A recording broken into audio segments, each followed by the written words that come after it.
This morning on BRN, do pensions help retain state workers? Joining me now to discuss this is Mariana Trujillo. She's a policy analyst with the Reason Foundation. Mariana, great to see you. Thanks for joining us on the program this morning. Thank you for having me. Yeah, this is great work. And I think it's, there has been an evolution and transition for the last 40 years, just in general in the private sector, away from pensions to the 401k. You did some research on Alaska, which let me get you just to clarify. Alaska moved away from its pension to a 401k type program. Is that correct? That's right. Similar. It's a defined contribution plan for public employees, which has some guardrails. But it's a similar mechanism where you have your individual account and you have your contributions and your employer contributions, and that gets invested in your, you have the flexibility to carry that with you and do whatever you want with it. So it's a 401k with guardrails, I would say. Yeah, it's similar, but all the investment risk tends to be on the individual as opposed to the state. And that's a whole separate show as to why they may consider going from a pension to a defined contribution type plan. But I think you actually did some research on whether or not, there's always the concern when you move from pension to 401k that you're going to have difficulty retaining workers. That doesn't seem to be the case from the research, at least the research that I read. Do you have any more detail on that? Absolutely. So there's a lot of research nationwide on, the public sector specifically, which is what I deal with, and defined contribution, defined benefit plans, and the impact on recruitment and retention. And most of it, almost all of it, has pointed to employers not really being very responsive to what kind of retirement benefit you give, especially if you give a comparable defined contribution plan, that doesn't have any impact on recruitment and retention capabilities. And that was what I found in Alaska, where it shifted to a defined contribution plan in 2006. And for the past few years, there has been a few calls, legislators and activists wondering if perhaps it is time to return to the defined benefit plan that Alaska had before. The plan that led, that was closed due to many fiscal challenges that it posed to the state, because Alaska was allegedly, facing a lot of trouble keeping and retaining its fellow employees. So I, was able to gather some data and really evaluate this concern, and that doesn't seem to be the case. Alaska's turnover rate in 2022 was very much in line with many other states that offer defined contribution and defined benefit plans. Actually, it was significantly lower than the national average for state and local employees, at 18%, and the average in 2022 was about 20% turnover. In Texas, it was 23, and Utah was 28, and Kansas it was 23 as well. And there are other states that have lower turnover rates, but in general, Alaska was actually on a lower end, which is very surprising. Very surprising. I did not expect that at all, because nationally, the state of Alaska had the labor market with highest turnover in the country. In 2022, the state of Alaska, public and private sector employers had a combined turnover rate of 78%. Wow. That's the highest in the country. And Yeah. part of it is, yes, because this economy of Alaska is cyclical. It's, driven by resource extraction and tourism. But another big part is that the state, it's logistically challenging to live in Alaska. And it is, the state is facing net out migration. So there are a lot of internal dynamics going on that make it a challenging labor market. So even with all of that in mind, to find that Alaska is actually on the lower end nationally for public employee turnover was very surprising, and does not indicate any, recruitment and retention challenges, from what we have seen. Yeah, I mean, it's very surprising. I was looking at the numbers that you just stated because I have I have your report in front of me. So, I mean, that does surprise me.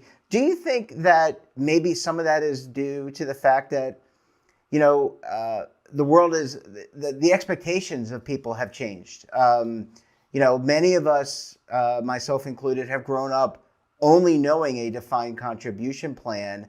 And now people have many jobs. They don't just stay, unfortunately, in the past, they stayed in government for a career. So do you think maybe some of this, some of the retention stats have something to do with just the changing expectations or beliefs in some of the, I'm just saying in general, not necessarily just Alaska, but across the country, people are just like, hey, this is a job I might have for 5 years, and maybe a job I have for 10 years. But either way, my expectation is I'm going to move from job to job. Just wondering what your thoughts on that are. Absolutely. And I think, it isn't just a cultural matter, but I think it's one of the cultural things that are driven by economics. And, it's just the transaction costs necessary to find a new job are so much lower, right? Like I can apply an interview for a job on my phone. On my commute to a different job, I can apply, for, to work in a different state from Indeed, right? On my phone, on LinkedIn. I can interview without leaving my house, right? Like this all like lowering the costs of searching and acquiring a new job or hiring people have led it to be a lot easier, and because it's easier and cheaper you're going to do more of it, right? That's basic economics. So people have been switching jobs more often, and there's a general expectation that you can, and because of the defined contribution plans have become so prevalent in the private sector, employees know that they can have an adequate retirement by funding their retirement regardless of what employer they have. So there's definitely that expectation, and I also believe that just the general retirement conversation has become more data informed. I think before there was a big almost some survivor bias of trying to make retirement adequate to only those that stay long enough with you, and you might not realize that most people that you hire won't retire with you as an employer, right? You hire people, they stay for 4, 5, 6 years, they leave, they go do a different job, and that has been true today, but also for a long time. But I actually think that for a long time we haven't really been looking at the people that that come and leave a certain position and neglected their retirement security. And now that it has become defined contributions are in a flexible and mobile plans that and they're more normalized now. I think we have come to realize that the people that work for you for a few years matter as well.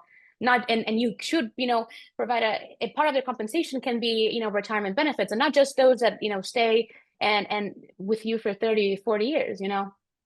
Yeah, just curious. You mentioned Indeed and some of the other services. Does the retirement benefit is that still a priority for workers? I mean, there's so many other types of benefits: healthcare, long-term care.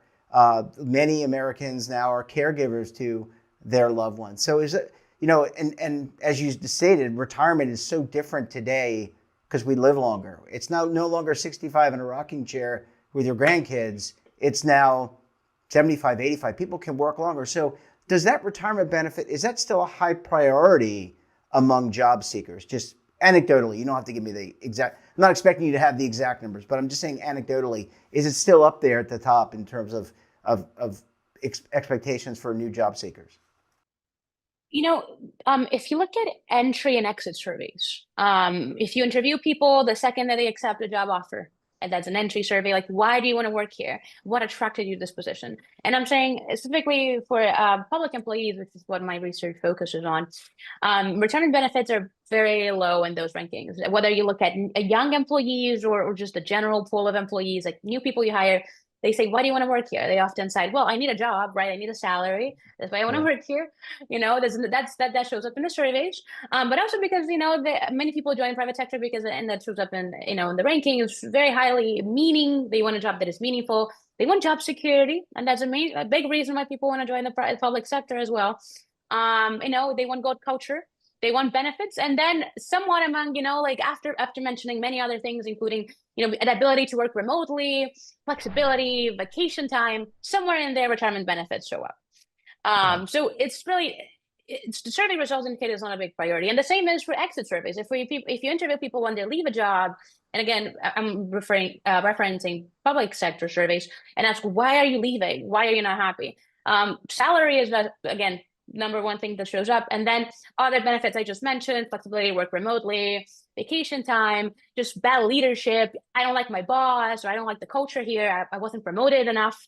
And then somewhere in there, after all these things, retirement benefits show up as another meaningful thing. So it's not a priority, and you can see that just by going on LinkedIn and Indeed yourself. And you'll see that when you read the job descriptions, they often mention salary or just some broad, idea that we compensate people well. They mention benefits in general, and then they mention many things, culture, and often job postings don't give you many details, if no detail at all, about retirement benefits that company offers, and definitely not about just the nitty gritty, right? Is it a defined benefit, defined contribution plan? What is the multiplier? All these details are not in job descriptions because really that's not what people are looking for when they're looking, deciding if they want to apply to a position or not. It's not a priority. Yeah, it's going to be interesting, and it's going to be interesting to watch Alaska. Will they revert, not revert? Will they bring back the DB, the pension plan? I guess we're going to have to find out. Mariana, we're going to have to leave it there. Great research. Thanks for joining us, and we look forward to having you back on the program again very soon. Thank you so much. And don't forget to subscribe to our daily newsletter, The Morning Polls, for all the news in one place. Details, of course, at our website. And your subscription helps support all this great BRN content. And we're back again tomorrow for another edition of BRN. Until then, I'm Jeff Snyder. Stay safe, keep on saving, and don't forget, roll with the changes.